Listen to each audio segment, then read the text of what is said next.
একটা এদিকে জলঙ্গের দিকে একটা মৌলবি বেরিয়েছে, ওর নাম নিলে ফের ভাইরাল হয়ে যাবে, লিখছি না।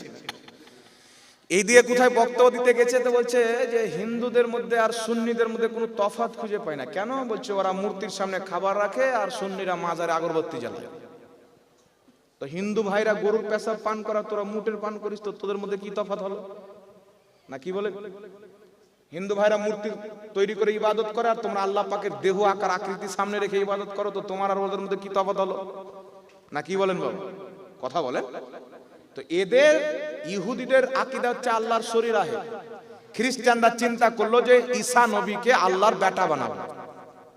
তখন তারা কি করলো? বাইবেলের মধ্যে কাটিং ছাটিং করে ভরে দিল যে আল্লাহর হাত আছে, পা আছে, আল্লাহ হলো পুরুষ লিঙ্গ, মারিয়ামকে বিয়ে করে ঈসাকে জন্ম দিয়েছে, মানে আস্তাগফিরুল্লাহ।